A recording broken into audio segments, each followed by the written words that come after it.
Good day, family. Jay here, and I wanted to speak on a topic that came to me from an email that I got. I got an email from a listener who wanted to know the best way to meditate. And she also wanted to know how to get rid of certain negative things that have happened in her life that play on her mind. And they play on her mind over and over. When I read the email, the first thing that I could think about is I remember a time where I used to struggle trying to meditate and not knowing or unknowingly realizing that I already knew how to meditate, and all of us do, but it took me a while to get that, you know? There is no best way to meditate. You can meditate in so many ways. It's not even funny. You can meditate while washing the dishes. You can meditate while watching a football game. There's so many ways that you can do it. You can go for a walk meditation. There is no one way of doing it. And then I explained to her this, and then I explained to her a way where you can incorporate meditation with alchemy, and you can change a timeline, and you can change some very unpleasant thoughts that you have. And I gave her an example.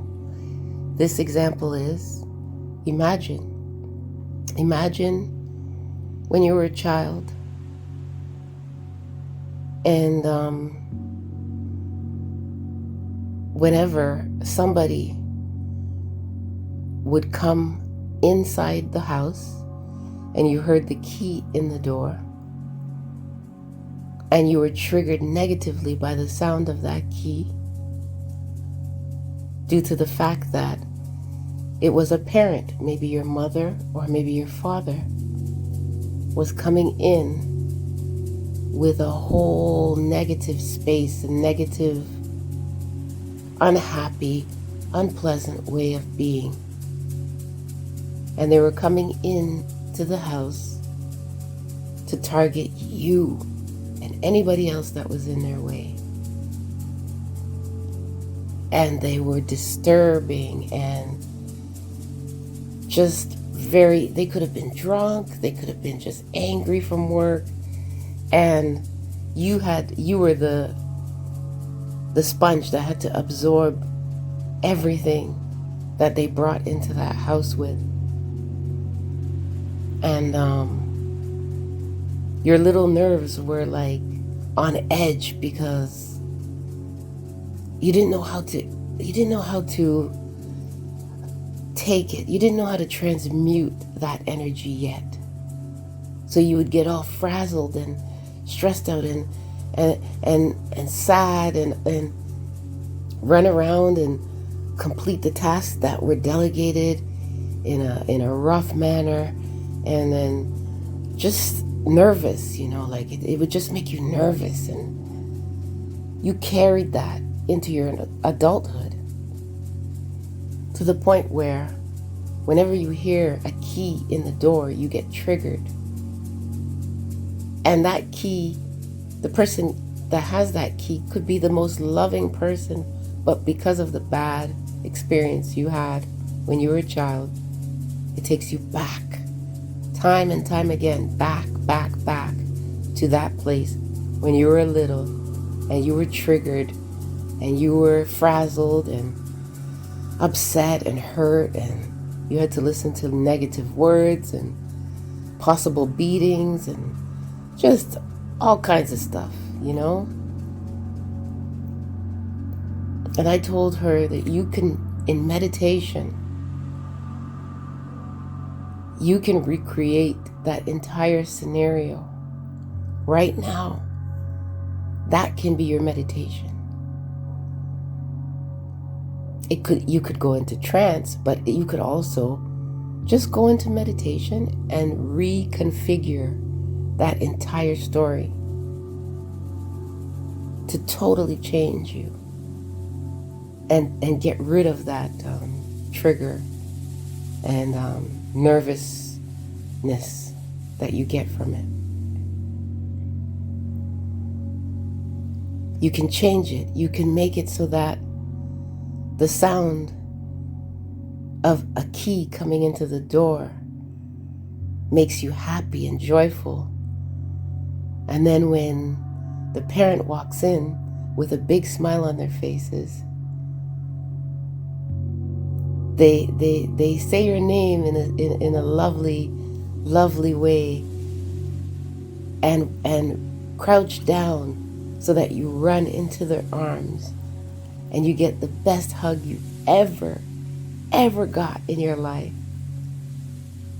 And then they look you into your eyes and ask you, how are you feeling? How was your day? They kiss your forehead, take your hand, and the two of you walk into the house.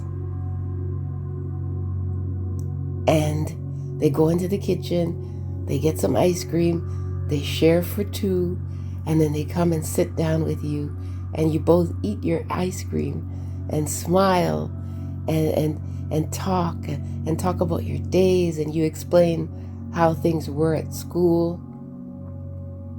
And they explain to you how things were at work. Even though things weren't perfect at work, you both laugh off all the negative things that happen. And you just feel so much love sitting there with your parent. And you don't even realize that you just changed the entire narrative. And if you keep meditating on that, eventually the other storyline will fade away and will be replaced with a beautiful new storyline. So if you use that as a meditation over and over again, you can change a lot. You can change yourself, your body, the cells in your body will change. Because it will be a whole new storyline within your veins. You change your DNA. You change a lot. So you can use meditation to make things beautiful. You can use meditation to change things from unpleasant to pleasant. You don't have to struggle to find how to meditate. You can use your own life stories and life experiences and meditate on that. You can use alchemy and change things. You can just meditate on a plant. You can meditate on your body and how it works and how beautifully you want it to work for you. You can meditate on the types of experiences that you want to happen to you. There's so many things that you can do with meditation. Never think that there's only one way to meditate. There's so much that you can do with it. I hope that helps.